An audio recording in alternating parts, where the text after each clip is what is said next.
말씀은 악인과 의인의 삶을 대조하는 그런 본문입니다. 그래서 악인들은 어떤 특징을 갖고 있고 또 의인의 삶은 또 하나님께서 어떻게 인도하시는지 이 두 악인과 의인을 비교하면서 저희들이 말씀을 좀 들었으면 좋겠어요. 그리고 나는 악인 쪽에 속해 있는지 의인 쪽에 속해 있는지 내가 고백하는 게 기준이 아니에요. 내가 하나님을 사랑하고 예수님을 믿는다 이게 기준이 아니라 성경에서 말하고 있는 대로 내가 적용을 해야 되는 거예요. 그래서 성경에서 말하고 있는 대로 하지 않으면서 성경과는 전혀 반대된 신앙을 가지고 있으면서 나는 하나님을 사랑한다고 해서 의인이 될 수는 없어요. 왜? 그 사랑은 진짜가 아니기 때문에 그렇습니다. 그래서 내가 하나님을 사랑한다고 이야기하고 또 예수님을 믿고 있지만 정말 성경에서 이야기하고 있는 대로 내가 신앙생활을 하고 있는지, 그리고 혹시라도 악인이라고 표현하고 있는 이 말씀에 혹시 내가 그대로 행하고 있지는 않은지 우리가 한번 비교해보면서 나는 어느 쪽에 속해 있는지를 우리가 한번 판단해보는 그런 시간이 되었으면 좋겠습니다. 그래서 우리가 사람들과 함께 이렇게 얘기하다 보면 그 사람이 어떤 생각을 갖고 있고 또 어떤 마음을 갖고 있는지 어느 정도는 알 수가 있어요. 그래서 악인들의 특징도 마찬가지입니다. 악인들의 특징 중에 하나는 무엇이 있냐면 그들이 말할 때 무슨 말을 이야기하겠어요? 선한 말을 하겠어요? 그게 아니라 악한 말을 하는 거예요. 그래서 악인과 함께 얘기를 해보면 그 사람과 대화를 해보면 이 사람이 악인이구나 라는 걸 어느 정도는 우리가 짐작을 할 수가 있습니다. 그래서 내가 어떤 생각을 많이 하고 있고 어떤 마음을 가지고 있고 내가 자주 하는 말들이 어떤 말들인지 우리는 한번 살펴볼 필요가 있어요. 그래서 혹시라도 성경에서 말하고 있는 악인의 특징이 나에게 있지는 않은지 우리가 한번 살펴봤으면 좋겠습니다. 그래서 우리가 가지고 있는 이 신앙이 성경적인 그런 신앙이었으면 좋겠다라는 생각이 들어요. 그리고 본문에 보면은 구체적으로 악인에 대한 그 특징들을 이야기하고 있어요. 1절을 보게 되면 뭐라고 나와 있냐면 포악한 자여 네가 어찌하여 악한 계획을 스스로 자랑하는가 하나님의 인자하심은 항상 있도다. 자, 포악한 자여 라고 이야기하고 있어요. 이 포악한 자는 악인입니다. 그렇죠? 악인이에요. 이 악인이 어떤 말을 하고 있냐면 악한 계획을 스스로 자랑하고 있다 라고 이야기하고 있어요. 그래서 이 사람이 악인인지 선인지를 악인인지 의인인지를 알 수 있는 거는 그 사람이 말하고 있는데 어떤 말을 하고 있는지가 굉장히 중요합니다. 근데 세상의 악인들은 어떤 생각을 가지고 있어요? 악한 계획을 스스로 거리낌 없이 자랑하고 있어요. 의인은 무엇을 자랑하겠어요? 하나님을 자랑하겠죠. 하나님이 하신 일들, 하나님의 사랑, 그리고 예수님의 희생과 헌신을 자랑을 하겠죠. 십자가의 도와 능력에 대해서 자랑을 하겠죠. 그러나 악인들은 악한 계획을 양심의 가책 없이 스스로 자랑하는 사람들이에요. 어떻게 저럴 수가 있지라고 생각할 정도로 이 악인들은 굉장히 포악한 사람들입니다. 저렇게 하면 사람들에게 굉장히 큰 상처를 주지 않을까? 라고 생각하지만 이 사람은 마음에 거리낌이 없어요. 양심에 가책이 없어요. 그래서 스스로 그것을 자랑하는 사람들입니다. 더 나아가서 2절을 보게 되면 네 혀가 심한 악을 꾀하여 날카로운 삭도같이 간사를 행하는도다. 악인들의 혀는 무엇이에요? 삭도라고 했습니다. 여기서 삭도는 칼을 이야기하거든요. 그러니까 그 사람이 말하는 거는 칼이 되어서 상대방의 마음을 갈기갈기 찢어놓는다는 거예요. 이 악인들은 악한 계획을 스스로 자랑을 하면서 심지어는 상대방에게 악한 말로 상처를 주는 사람이다라는 거예요. 혹시 우리가 주변에 말로 상처 주는 사람들이 있을 수 있습니다. 잘 생각하셔야 돼요. 말로 진짜 칼로 상처를 주는 게 아니고 말로 주는 상처는 평생 갑니다. 우리가 어렸을 때 들었던 또 나를 또 놀렸던 아니면 나에게 심하게 나의 자존감에 상처를 주는 그런 말들을 들었다면 그게 결코 쉽게 사라지지는 않아요. 나의 심장 속에 그 상처가 그 흔적들이 남아서 오랜 시간이 지나더라도 그 상처들은 나를 힘들게 하고 괴롭게 합니다. 근데 악인들의 특징이 거기에 있다는 거예요. 그 사람들의 말에는 칼이어서 상대방의 마음과 심장을 칼로서 계속해서 상처를 주고 피를 내고 아픔을 주는 그런 말들을 하고 있다는 거죠. 그래서 이 사람들은 선을 사랑하지 않습니다. 선보다 악을 더 사랑하는 사람들이에요. 그래서 우리가 사람들과 대화를 해봤을 때 이 사람의 생각이 악한 계획을 가지고 있으면서 또한 주변 사람들과 이야기하면서 그 사람에게 상처를 주고 아픔을 준다? 그럼 우리는 그 사람을 어떤 사람이라고 볼 수 있어요? 성경에서는 악인이라고 볼 수 있는 거예요. 우리가 그 사람이 그래도 그 사람은 잘 몰라서 그런 말 할 수 있어 라고 이해는 할 수 있겠죠. 그래도 저 사람은 원래 그런 사람은 아닌데 이 사람이 잘 몰라서 저렇게 상처 주는 말들을 하는 거야 라고 우리가 그 사람을 이해할 수 있지만, 그것이 하나의 실수가 아니라 계속해서 반복된다면 그 사람의 정체는 악인입니다. 그 말이 3절에 나와 있어요. 네가 선보다 악을 사랑하며 의를 만함보다 거짓을 사랑하는도다. 이 사람이 몰라서 선을 어떻게 행해야 될지, 좋은 말을 어떻게 해야 될지, 상대방에게 사랑의 말을 어떻게 해야 될지 몰라서 그 말을 하는 게 아니에요. 이 사람은 선을 알고 있습니다. 어떻게 해야지 좋은 말을 할지 다 알고 있는 사람이에요. 그런데 무엇을 더 사랑했어요? 악을 더 사랑했어요. 악을 더 사랑하고 이 사람은 무슨 말을 했어요? 의를 말함보다 거짓을 사랑하는도다. 거짓말을 더 많이 하는 사람입니다. 이게 악인의 특징이에요. 악인이 자기가 상대방을 괴롭히려고 하는 그런 계획들을 스스로 자랑을 하고 상대방에게 아픔을 주고, 그런데 이 모든 것들은 자기 스스로가 선택한 거예요. 이 사람이 실수로 아픈 말을 할 수는 있겠죠. 물론 실수로 할 수 있지만 계속되는 이 사람의 삶의 패턴이라면, 이 사람의 마음과 언어가 계속 이런 패턴으로 흘러간다면 이 사람은 실수가 아닙니다. 이 사람은 스스로 그걸 선택한 사람이에요. 그래서 이 사람은 선을 행하기보다, 선한 말을 하기보다 악한 말, 거짓말을 하는 걸 더 즐기고 사랑하는 사람이에요. 그래서 이 사람은 바뀌기가 어렵습니다. 왜? 이 사람의 정체는 악인이기 때문에. 그래서 상대방을 상처 주는 걸 굉장히 더 좋아하는 사람이에요. 그렇기 때문에 이 사람이 상대방에게 상처를 주고 아픔을 주고 또 힘들게 하고, 또 이 사람은 어떻게 하면 저 사람을 내가 아프게 하고 저 사람을 어떻게 하면 내가 힘들게 할까, 이걸 생각하고 마음에 양심에 가책 없이 서스럼 없이 이렇게 사람들에게 자랑하면서 얘기하는 그 사람의 정체는 의인이 아니라 악인이라는 거예요. 우리가 잘 한번 돌이켜봐야 될 것 같습니다. 나는 도대체 어떤 말들을 많이 하고 있나? 나는 상대방에게 사랑을 주고 선을 베풀고 용기를 주고 지지해주고 공감해주고 용서해주고 배려해주고 이런 말을 더 많이 하는지, 아니면 상대방을 미워하고 상처 주고 그 사람이 실수한 것들은 용서하지 않고 나보다 잘하면 질투하고 미워하고 이런 말들을 더 많이 하는 사람이라면 그 사람은 그걸 스스로 선택한 사람이에요. 몰라서가 아니라 실수로 선택한 게 아니고 자기 스스로가 그걸 선택한 악인이 되는 것입니다. 그래서 우리가 주변의 사람들을 한번 살펴보고 나는 또 어떤 말을 자주 하고 어떤 생각을 자주 하는지, 그래서 우리가 원수를 갚으면 안 된다는 거예요. 왜? 원수를 갚으려면 내 생각도 악해져야 되고 내 말도 악해져야 되고 내 모든 것들이 상대방에게 아픔을 주기 위해서, 내가 100%의 상처를 받았다면 상대방에게 200%의 아픔을 돌려주기 위한 게 복수잖아요. 내가 받은 대로, 아니면 내가 받은 것보다 더 심하게 상대방에게 상처 주는 게 나의 복수의 이유이고 목적입니다. 그러면 하나님이 보실 때 그런 원수를 갚으려고 하는 사람이 의인이겠어요? 악인이겠어요? 악인이 되는 거예요. 그래서 하나님이 원수를 네가 갚지 말고 원수를 내가 갚겠다라고 얘기하신 거예요. 왜? 하나님이 악인에게 갚는 원수는 원수가 아니라 심판입니다.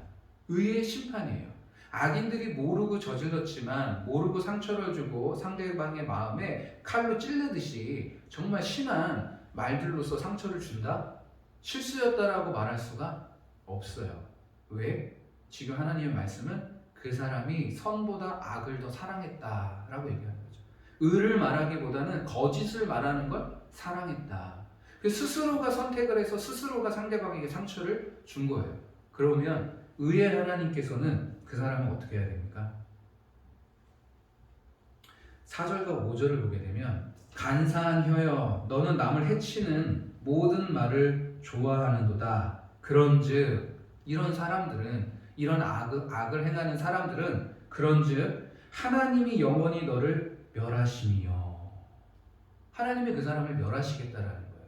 모든 상황 속에서 상대방에게 악한 말하는 거 좋아하고 거짓말하는 거 좋아하고 상대방의 약점을 잡아서 놀리거나 상처 주거나 아픔을 주는 그 사람은 하나님이 어떻게 하시겠다고요?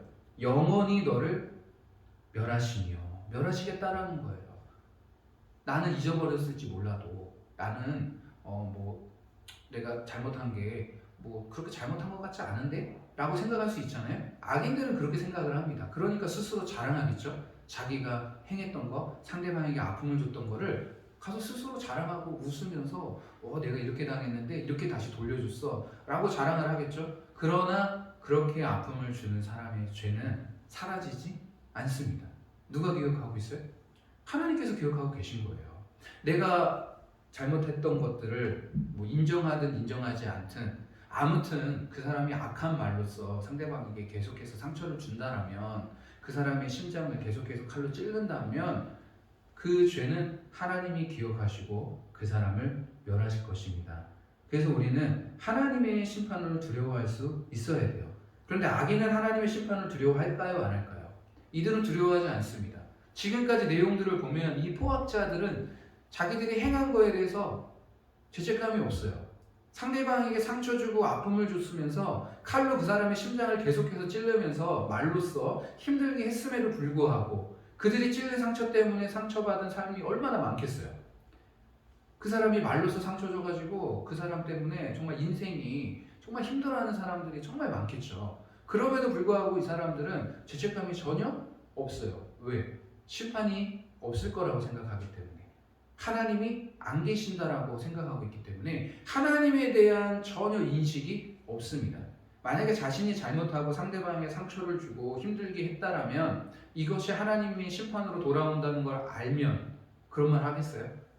물론 실수는 할 수 있겠지만 욱하는 감정에 할 수 있겠지만 하나님께 용서를 구하고 계속해서 자신이 실수한 것을 줄여가기 위해서 또 상대방에게 잘못을 용서를 구하겠죠. 그러나 이 포악자 이 악인들은 하나님에 대한 인식이 전혀 없습니다. 그런데 중요한 거, 내가 하나님에 대한 인식이 없다고 할지라도 하나님의 심판이 피해갈 수 있을까요? 피해갈 수가 없어요. 나는 하나님에 대해서 인식하지 못하고 있지만 나는 하나님에 대해서 하나님의 심판에 대해서 전혀 관심이 없이 그냥 내 인생 내가 사는 거지라고 하면서 살아가지만 하나님의 심판은 그들에게 반드시 임하게 됩니다.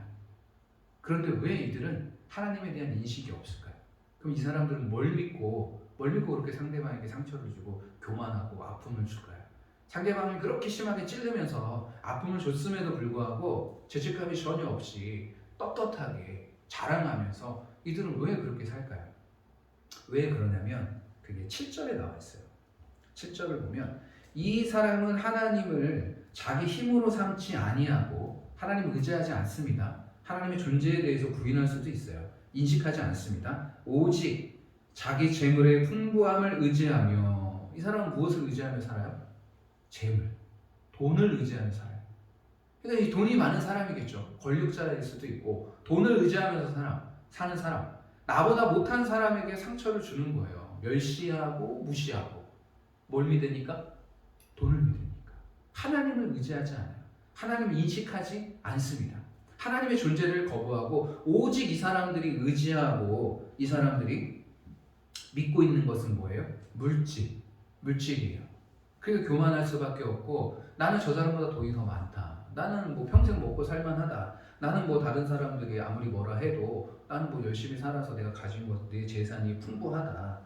라는 생각들을 가지고 의지하고 있기 때문에 없는 사람 멸시하고 천대하고 내가 상처를 줘도 전혀 죄책감이 없는 거예요. 우리가 이런 삶을 살면 안 됩니다. 하나님 믿는 사람들은 물질을 의지하면 안 돼요. 우리가 만약에 물질을 의지하게 되는 순간 우리 또한 하나님에 대한 존재를 점점 잊어갈 수가 있어요. 하나님을 의지하는 우리의 인생이 점점 하나님과 멀어지는 삶을 살게 될 수가 있습니다. 그래서 교회에서 특히 교회에서 같은 교인들 무시하는 사람들 우리는 정말 조심해야 돼요. 못 산다고 멸시하는 사람들, 상처 주고 못 배우고 가진 게 없다고 해가지고 소외시키고 있는 사람들끼리만 살면서 뭐 자기들끼리 뭐 이렇게 교류하고 또 이렇게 자기보다 좀 못 배우고 이렇게 없는 사람들과 함께 이렇게 공동체가 형성이 되면 그 사람들을 좀 무시하고 배려하지 못하는 그런 행동들과 말은 정말 우리가 조심해야 되는 거예요. 교회에서뿐만이 아니라 우리가 어디에서 직장에서도 마찬가지죠. 나보다 부족하고 내가 도와줘야 될 사람에게는 마땅히 손을 내밀어주고 도움을 그들에게 이렇게 전해줄 수 있는 그런 하나님의 사람이 되어야 된다는 거죠. 그런데 하나님을 믿는다고 하면서 교만한 사람들이 진짜 많아요. 하나님을 믿는다고 하면서 돈을 의지하는 사람들이 정말 많습니다. 그런 사람들은 대표적으로 교만한 사람들이에요.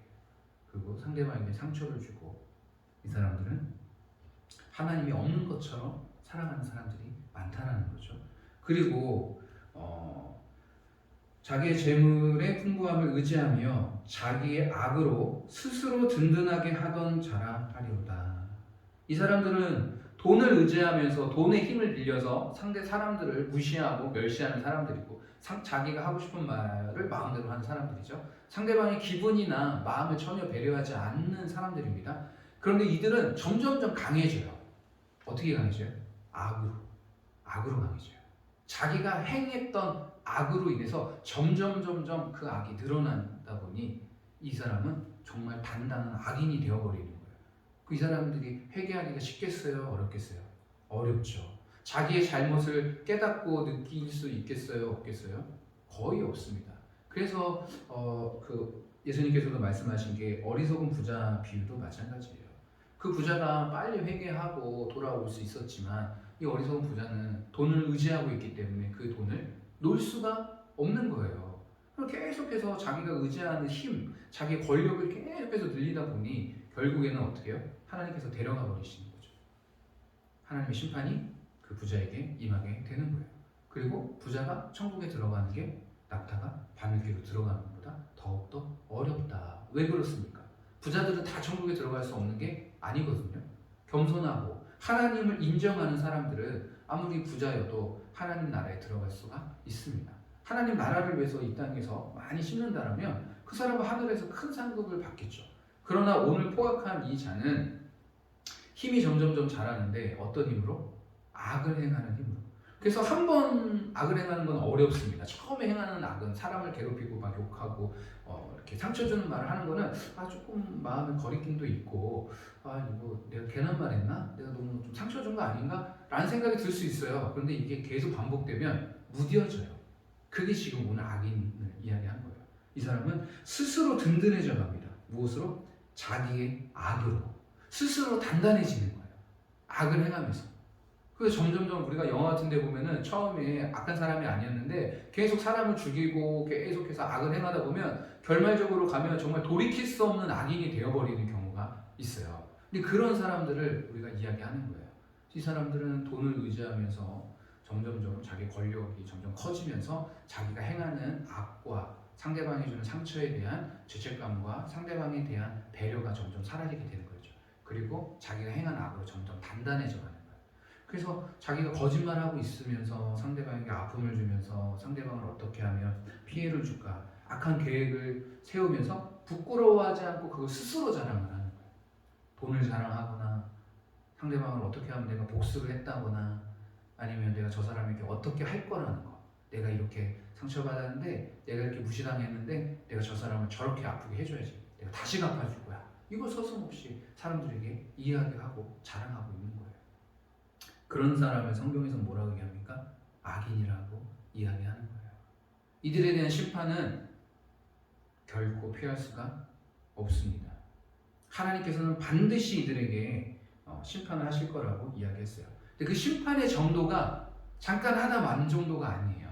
그 심판의 정도는 5절에 보면 그런즉 하나님이 영원히 너를 멸하시며 너를 붙잡아 네 장막에서 뽑아내며 살아있는 땅에서 네 뿌리를 빼시리로다. 장막에서 뿌리를 뽑아버린다라는 것은 무슨 뜻이에요? 아예 제거해버린다는 거예요. 아예. 그러니까 하나님의 심판이 임하실 건데 잠깐 그냥 회초리로 몇 대 때리고 이 정도가 아니라 아예 그냥 이 사람의 인생을 송두리째 뽑아버린다는 거예요. 무슨 말이에요? 망한다는 거예요. 이 사람 하나님이 아예 그냥 제거해버린다는 거예요. 어디까지? 그 사람이 살고 있는 땅에서 네 뿌리를 빼시리라. 그 사람이 이 세상에서 살지 못하도록, 다시 회복하지 못하도록 하나님께서 이 사람을 심판하시고 벌하신다라는 거예요. 하나님이 손대시는 이 순간 이 사람이 그동안 믿고 왔던 그 재물과 악으로 단단해졌던 정말 이 악인은 한순간에 하나님이 소멸해버리는, 파괴하신다라는 거예요. 갖고 있는 모든 것들 다 손들이째 뽑아버리시고 그 사람이 살고 있는 그 땅에서 하나님 뿌리채 제거해버리신다. 다시 회복이 불가능할 정도로 하나님께서 이 악인을 심판하신다는 거예요. 그러니까 우리는 진짜 악인이 되면 안 됩니다. 상대방에게 상처를 주면서 칼로 찌르면서 아픔을 주면서 어떻게 하면 내가 저 사람 아프게 하고 복수할까, 이런 생각들, 내가 이런 말 들었으니까 다음에 만나면 내가 더 심한 말로 복수해줘야지, 다시 갚아줘야지, 이런 생각들을 계속하고 있으면 우리는 점점 하나님을 의지하기보다는 악인이 되어가는 거예요. 악인, 똑같이 복수하기 위해서. 그렇게 되면 우리도 하나님의 심판을 피하기가 어렵습니다. 그렇기 때문에 우리는 누구를 끝까지 의지하며 살아야 돼요? 하나님을 끝까지 의지하며 살아야 돼요.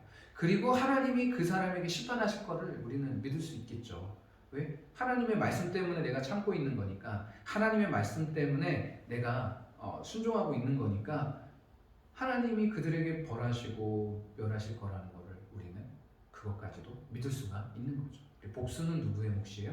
하나님의 몫이라는 거를 우리가 끝까지 믿을 수가 있어야 되는 거예요. 그러면 이렇게 당하고 있었던 나는, 악인은 하나님이 심판하신다고 했는데, 그럼 난 하나님의 말씀을 붙잡고 하나님께서 돌봐주시고 지켜주실 걸 믿고 있는데, 그럼 우리는 어떤 삶이 기다리고 있을까요? 우선 첫 번째로 악인이 멸망당하는 걸 볼 수 있어요. 내 눈으로 악인이 심판받는 걸 볼 수 있어요. 그걸 본다면 어떻겠어요? 내 앞에서 나를 괴롭혔던 그 악인들이 하나님께 심판을 받는데 그냥 단순하게 그게 뭐야 이게 아니라 정말 송두리째 그 악인이 희생이 불가하도록 하나님이 소멸해버리시고 제거해버리신다면 그걸 보고 있는 우리는 마음이 어떻겠어요? 6절을 보면 의인이 보고 두려워하며, 그걸 보고 있는 의인은 하나님의 능력과 심판에 대해서 두려움을 갖게 됩니다. 와, 하나님이 어떻게 저 악인을 제거해버리셨지?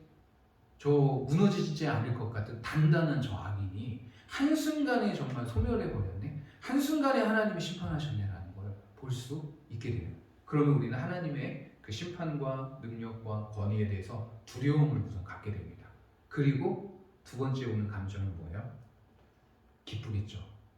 내 앞에서 악인이 사라져버리고 소멸해버렸으니까 기쁜 마음이 들 수 있겠죠. 그리고 하나님 말씀이 진짜구나 라는 거를 우리는 위로를 받을 수 있겠죠. 그러니까 의인이 어때요? 6절에 의인이 보고 두려워하며 또 그를 비웃어 말하기를, 비웃음이 내 안에 생기게 되는 거예요. 아이고, 그렇게 사람들 아픔 주고 상처 주고 힘들게 하더니 결국에는 하나님에게 심판받고 저렇게 소멸하고 저렇게 사라져버리는구나 라는 거를 우리가 마음에서 느끼게 되는 거죠. 그럼 우리는 통쾌하기보다는 사실 하나님이 살아계시구나 라는 위로를 받을 수가 있게 되는 거죠. 그래서 그거로 이제 비유를 한 거예요. 그 악인이 사라지고 소멸된 거에 대한 그 비웃음을 우리 시인이 이렇게 표현을 했는데, 그러면서 뭐라고 얘기해요? 의인들은 어떤 삶을 살게 될 거예요? 자, 7절을 보면, 7절 그 이후에 이제 8절을 보게 되면, 그러나 나는 하나님의 집에 있는 푸른 감람나무 같으며 하나님의 인자하심을 영원히 의지하리로다. 하나님을 끝까지 의지했던, 복수를 꿈꾸지 않고 하나님이 심판하실 걸 믿고 끝까지 참고 기다렸던 이 의인은 이제는 어떤 삶을 살게 되는 거예요? 하나님의 집에 있는 푸른 감람나무 같이 삶이 회복이 되는 거예요. 하나님의 집에 있는 감람나무는 누가 돌보시겠어요? 하나님. 하나님이 친히 그 감람나무를 돌보시는 거예요. 근데 이 하나님의 정성과 사랑과 하나님의 돌보심을 받은 이 감람나무는 그냥 자라는 게 아니라 푸른 감람나무가 되는 거예요. 생기가 있고 열매가 있고 건강한 나무로 성장할 수 있게 되는 거예요. 악인은 소멸해서 사라졌지만 하나님의 심판을 받고 아예 제거됐지만 하나님을 끝까지 믿고 있는 의인은 하나님의 집에 있는 푸른 감람나무가 되어서 하나님의 손길 가운데 보호와 돌보심 가운데 푸른 감람나무, 건강한 감람나무가 된다는 거예요. 그래서 푸르다라는 뜻은 지금 이야기했지만 생기가 있고 건강하고 싱싱하고 누가 봐도 와 정말 아름답다라고 상대방에게 와 기쁨과 평안을 줄 수 있는 쉼을 줄 수 있는 그런 나무로서 성장하게 되는 거예요. 그게 감람나무는 이게 시인이 왜 의인을 감람나무로 표현했냐면 여러 가지 이렇게 뜻이 있지만 감람나무는 어떤 환경에서도 굉장히 잘 자랍니다. 태풍이 불어도 비바람이 불어도 제일 건강하게 잘 자라는 나무가 감람나무예요. 그리고 제일 오래 사는 나무는 뭐 1000년 이상까지도 사는 그런 나무예요. 그리고 감람나무는 그 열매를 맺을 수 있잖아요. 그 감람나무의 열매를 통해서 올리브유도 짜고 해가지고 기름도 주고 열매도 주고 많은 사람들에게 유익함을 주는 그런 나무가 된다는 거예요. 그래서 하나님의 돌보심을 받는 의인은 푸른 감람나무가 되어서 하나님에게도 기쁨을 주지만 주변 사람들에게도 기쁨을 주는 사람이 된다라는 걸 이야기해주고 싶은 거예요. 그러니까 하나님 안에서 잘 성장하게 되면 나만 잘 사는 게 아니고 누구에게? 주변 사람들에게도 동일하게 그 열매를 흘러가게 하는 거예요. 그리고 하나님에게 기쁨이 되고 이런 삶을 우리 의인들이 살 수 있게 되는 것입니다. 그런 삶을 살다 보면 하나님을 떠나고 싶으시겠어요? 아니면 끝까지 하나님을 붙잡고 살고 싶으시겠어요?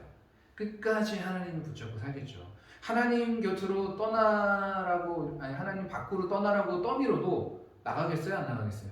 나갈 수가 없죠. 나가면 말라서 죽게 되는데 내가 왜 하나님을 떠나? 내가 왜 이 좋은 자리에서 떠나야 되는지 그 사람이 울면서 제발 나를 하나님 붙잡아 달라고, 하나님 전에 거하게 해달라고, 하나님과 함께 해달라고 그 사람이 울며 매달리겠죠. 오히려 우리가 그래서 이런 경험들이 필요한 것이고, 이런 경험을 하려면은 우리는 하나님을 끝까지 신뢰하고 의인이 되기 위해서 하나님께 기도하며 하나님의 뜻을 구하며 하나님과 함께 사는, 하나님의 뜻을 이루는 그런 삶을 살아야지, 세상에 많은 재물을 의지하면서 상대방에게 상처 주는 것도 모르면서 말로써 칼이 되어서 상대방을 계속해서 찌르는 그 모든 것들은 누가 다 기억하시냐? 하나님이 다 기억하시는 거예요.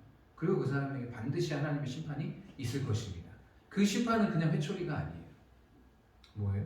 그 사람 아예 뿌리채 뽑아버리시고 그 사람이 살고 있는 땅에서조차 아예 다 제거해버리시는 그런 무시무시한 하나님의 심판이 있다라는 거죠.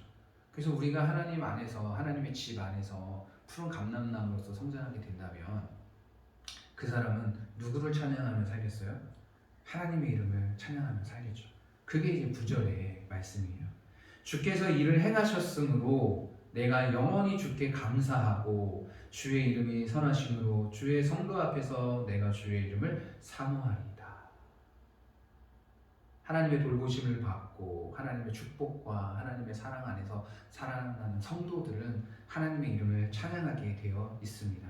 영원히 하나님께 감사하며 주의 이름을 선포하며 많은 사람들 앞에서, 성도들 앞에서 주의 이름을 사모하게 되는 거예요. 이 인생이 우리의 인생의 목표가 되어야 될 줄 믿습니다. 세상에서 단순히 성공하는 게 목표가 되는 게 아니에요. 상대방에게 복수하기 위해서 사는 인생도 그 인생은 굉장히 불쌍하고 허무한 인생이 되는 것입니다. 우리는 하나님을 끝까지 의지하고 하나님을 나의 힘으로 삼는 자들이 되어야 돼요. 그러려면 어떻게 해야 되겠어요? 하나님의 뜻을 구하고 먼저 그의 나라와 의를 구하라는 것처럼 하나님의 뜻이 무엇인지 먼저 물어보고 또 그 뜻을 이루기 위해서 계속 생각하고 기도하고 부족하면 성령님 도와달라고 기도를 하게 되는 거죠. 그럼 우리는 하나님 집에 있는 푸른 감람나무가 되어서 하나님이 베풀어 주신 사랑과 은혜를 통해서 성장하게 되고 그 열매가 또 많은 사람들에게 유익한 일들을 하게 되는 것입니다. 그런 인생이 우리의 인생이 되어야 될 줄 믿습니다. 악인이 아무리 강해도, 악인이 아무리 계획을 철저하게 세워도, 나를 향해서 칼을 들고 있어도 그 계획은 절대로 성공할 수가 없어요. 왜? 하나님이 나의 힘이시기 때문에. 이걸 우리는 끝까지 믿어야 돼요. 그래서 사람을 의지하지 마시고, 돈을 의지하지 마시고, 주변 환경을 의지하지 마시고, 누구를 나의 힘으로 삼아야 돼요? 하나님을 나의 힘으로 삼으셔야 돼요. 그게 복된 인생입니다. 그게 우리가 추구하고 기도해야 될 인생이에요.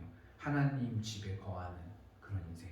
그래서 우리가 더욱더 하나님 앞에서 하나님께 기쁨을 드리고 또 많은 사람들에게 하나님께 받은 은혜와 축복을 나눌 수 있는 그런 하나님의 자녀의 삶이 되었으면 좋겠습니다. 그래서 의인과 악인의 삶이 확실하게 다르다는 거. 물론 악인이 더 강해져가지고 악으로 강해져서 나를 위협하는 상황이 있을 수 있지만 그 계획은 절대로 성공할 수가 없어요. 왜? 하나님이 나를 보호하고 계시기 때문에. 그리고 그 악인을 하나님이 심판하시고 제거하실 것이기 때문에 하나님의 능력을 믿으시고 하나님의 사랑과 은혜 안에서 주님 오시는 그날까지 열심히 신앙생활 하시는 하나님의 귀한 자녀들이 되었으면 좋겠습니다. 기도하겠습니다.